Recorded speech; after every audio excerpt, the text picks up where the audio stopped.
खेमाराम, जब आप उप प्रधान बने जी तब आपका एक कोई वीडियो था, वो काफी चर्चाओं में रहा। एक वीडियो आपका वायरल हुआ था, विधायक के साथ कुछ आपकी तकरार हो रही थी। क्या वो जी माजरा था, क्या वो बात थी? लोग जानना चाहते हैं। अच्छा, आपके जो विधायक हैं वो काफी चर्चाओं में रहते हैं, कभी कहाँ धरना होता है, कभी कहाँ होता है, कई बार तो उनके सरकार के भी मुख्यमंत्री के भी खिलाफ हो जाते हैं। अच्छा, आप उस विधानसभा क्षेत्र से तैयारी कर रहे हैं जहां से एक बहुत बड़े राजनीतिक घराने की जो बेटी हैं दिव्या मदेरणा, वो वर्तमान में विधायक भी हैं, और कैसे भी लोग कहते हैं कि दिव्या मदेरणा ने ओसिया विधानसभा क्षेत्र में खूब सारे काम करवाए हैं।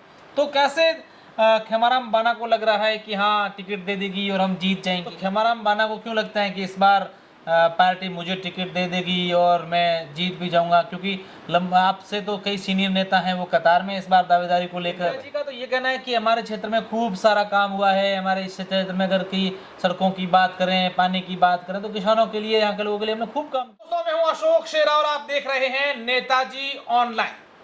इस वक्त मेरे साथ एक ऐसे युवा नेता हैं जो उस विधानसभा क्षेत्र से इस बार दावेदारी कर रहे हैं जिस विधानसभा क्षेत्र से एक राजनीतिक घराने की बेटी वर्तमान में विधायक है। इस युवा नेता का ऐसा कहना है कि अगर इस बार पार्टी मुझे टिकट देती है, पार्टी अगर मेरे पे विश्वास जताती है, तो मैं सबको टक्कर देकर वहां से विधायक बन जाऊंगा। जी हां, मैं बात कर रहा हूं तिवरी पंचायत समिति के उप प्रधान और ओसिया विधानसभा से इस बार विधायक की तैयारी कर रहे खेमाराम बाना की।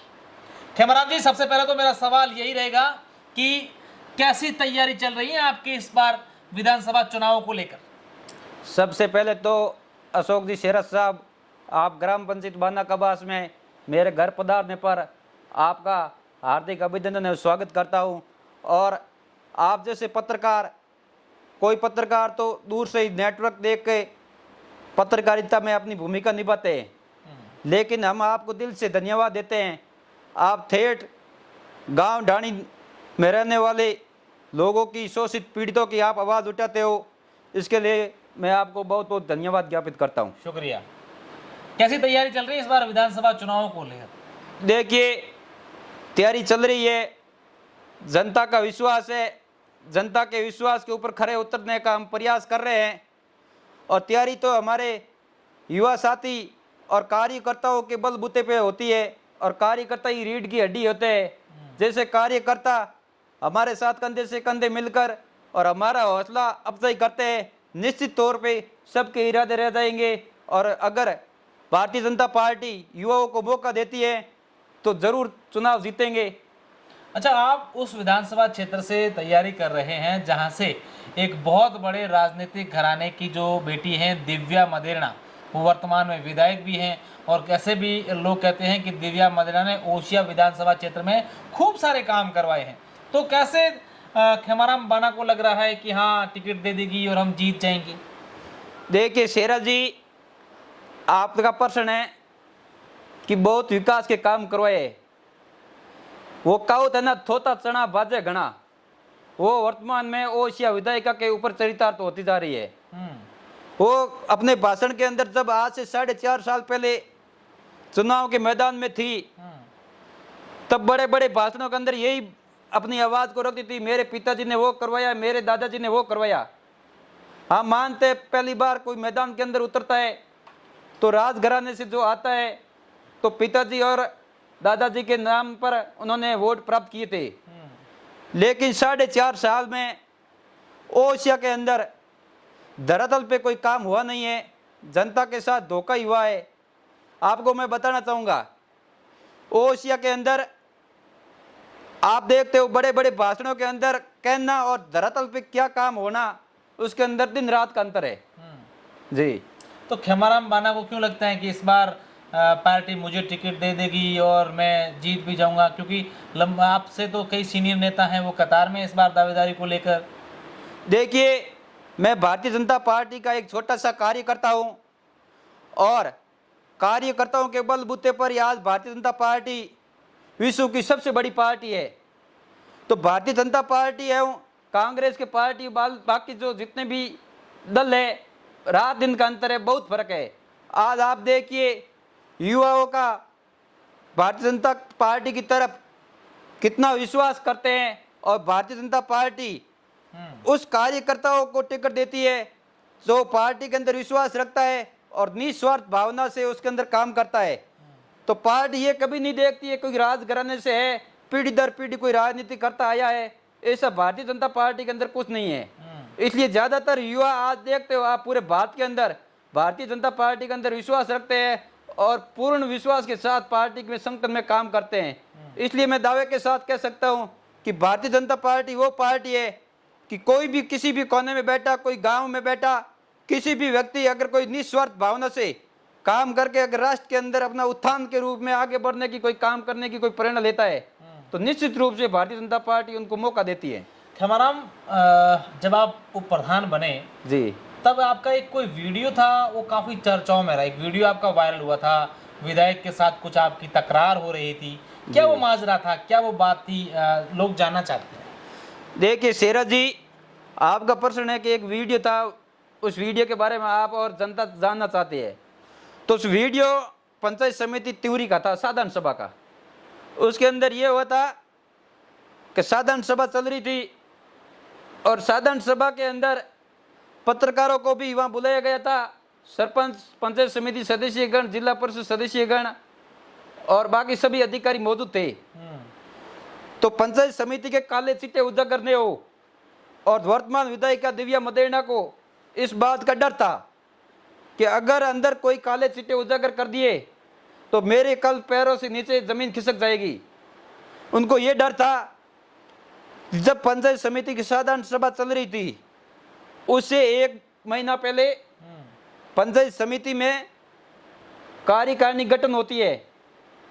उसके अंदर भारतीय जनता पार्टी के अध्यक्ष बनाए जाते हैं कमेटियों के, लेकिन कांग्रेस की वर्तमान विधायिका दिव्या मदेरणा, आप देख सकते हो ओसिया विधानसभा क्षेत्र की तीनों पंचायत समितियों में भारतीय जनता पार्टी का प्रचंड बहुमत से तीनों में प्रधान बने थे। और जब प्रधान नहीं बने तो दिव्या मदेरणा ने यह सोचा कि वो कमेटियों के अध्यक्ष है, वो सरकारी यंत्र में और कागजों में लिपापोपी करके और अधिकारियों को एक रबड़ की तरह उनको इस्तेमाल करके कैसे भी करके कमेटियों के अध्यक्ष कांग्रेस के बनाए जाए। तो पहले दिन चुनाव हुए थे और विकास अधिकारी ने एक प्रेस नोट जारी किया था कि भारतीय जनता पार्टी के सदस्य, पंचायत समिति सदस्य है, वो कमेटी के अध्यक्ष बने हैं सभी के। और जैसे ही प्रेस नोट निकल जाता है, अखबार के अंदर सूचना आ जाती है और दूसरे दिन विकास अधिकारी को एक टूल के नाके के ऊपर उनको इस्तेमाल करके सरकारी मशीनरी का दुरुपयोग करके पूरे कागजात को खुर्द-बुर्द करके और दूसरे दिन वो कांग्रेस के पंचायत समिति सदस्यों को उन कमेटियों के अध्यक्ष बनाते हैं और एक प्रेस नोट जारी करता है विकास अधिकारी। उसके ऊपर लिखा होता है संशोधित प्रेस नोट। ठीक है, तो उसकी बात हमने विधायिका के सामने पूछी थी कि आखिर आप विकास अधिकारी को एक टूल के नाके इशारे पर और एक इस्तेमाल करते हो सरकारी मशीनरी का दुरुपयोग करके, और इस तरह रवैया हमें बर्दाश्त नहीं होता। इसलिए पंचायत समिति के अंदर जितने भी काले चिट्टे थे और पंचायत समिति के प्रधान बनने के बाद लगातार विकास अधिकारी को बदला जा रहा था। बड़े शर्मनाक घटना है, मैं बात करता हूं आपको। आज तक पंचायत समिति त्यूरी के अंदर 8 से 9 विकास अधिकारी चेंज कर दिए। 2 साल होने को जा रहे हैं, 2 साल पूरे नहीं हुए उनसे पहले वर्तमान विधायिका ने 8 से 9 विकास अधिकारी चेंज कर दिए। ऐसा क्यों किया? क्यों उनकी विकास अधिकारी सुनते नहीं है क्या? देखिए, विकास अधिकारी कोई विधायिका के आशीर्वाद से बन के आता नहीं है। ठीक है, वो अपनी योग्यता के बल पे विकास अधिकारी बन के आता है। ठीक है, लेकिन वर्तमान विधायिका ये चाहती है कि जैसा मैं कहूं वैसा वो करे। इस वजह से जैसे ही हम कोई सैंक्शन निकालते हैं, सरपंचों से कोई सैंक्शन के लिए काम मंगवाते हैं, जैसी प्रक्रिया पूरी होती है, ASTS FS जारी होने से पहले अगर उनको कोई बंधक लगती है कि विकास अधिकारी मेरे कहने में नहीं चल रहा है, तो उनको हाथों हाथ वहां से हटा दिया जाता है। कभी आपने विरोध नहीं किया इस बात का?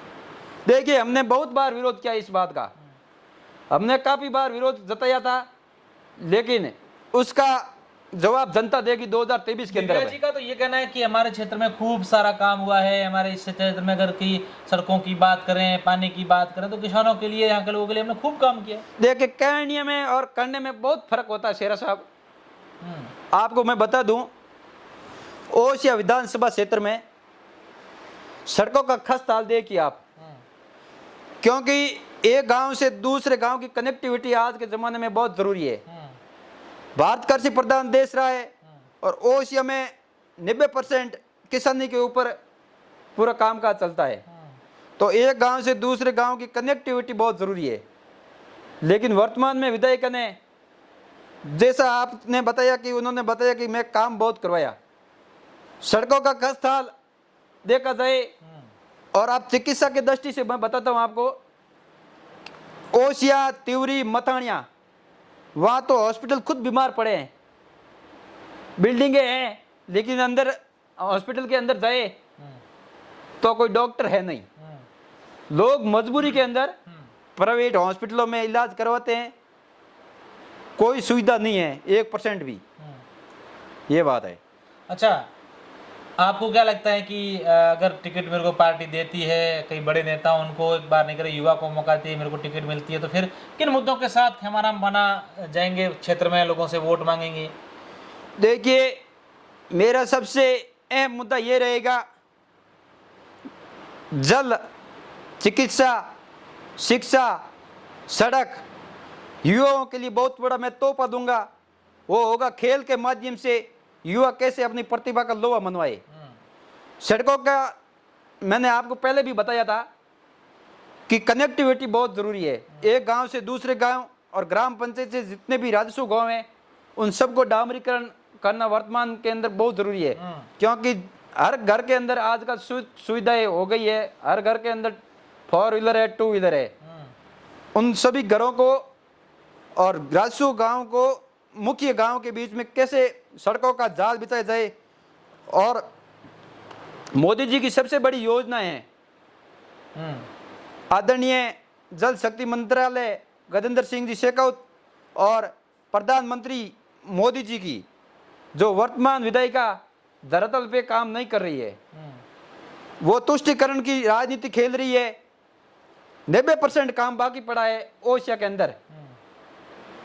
हर घर नल प्रधानमंत्री मोदी जी की योजना है, लेकिन वर्तमान विधायिका तुष्टीकरण वे अपने घमंड के रवैये को अपनाते हुए और अपने आदमियों का काम करवाती नहीं है और दूसरों का भी उसके साथ साथ नहीं करवाती है। क्योंकि उसके अंदर मैं आपको पूरी बात बताता हूं कि अगर इस घर को जोड़ दिया तो आगे वाले अगर इनके मन में है कि उन घर को नहीं जोड़ना है, तो वो उन घर को भी बाकी रख देती है। तो जल जीवन मिशन है, वो ओसिया के अंदर 0 नंबर पे है। बाकी आप देख सकते हो, बाकी कहीं पर काम हुआ है, लेकिन ओसिया के अंदर काम 0 बराबर है। न तो चिकित्सा की दृष्टि से काम है, और स्कूलों के अंदर देख लीजिए आप, सारे स्कूलों के अंदर पद खाली पड़े। स्कूलें 10वीं से 12वीं कर दी, लेकिन अब अध्यापक कहाँ से लाए? सब स्कूलों के अंदर आपको मैं पूरी जानकारी के साथ बता रहा हूँ, ऐसे नहीं मैं ऐसे ही भाषणबाजी कर रहा हूँ। मैं पूरी आपको जानकारी के साथ बताना चाहूँगा कि स्कूलें जो 10वीं से 12वीं हो गई है, उनके अंदर अध्यापकों की कमी है। विद्यार्थियों के पिछली बार भी आधा अधूरा कोर्स हुआ था, इसलिए विद्यार्थियों को उनके माता पिता निजी विद्यालयों में भेजने के लिए यूज होना पड़ता है।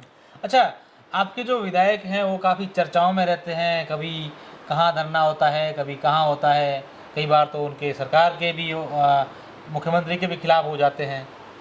देखिए, जब वर्तमान विधायिका 2018 के अंदर चुनाव जीत के आई थी, तब मतानिया बाईपास पर पुलिस प्रशासनिक अधिकारियों को ललकारते हुए बोली थी कि जोधपुर की मुख्यमंत्री तो मैं हूं, जैसा मैं कहूंगी वैसा होगा।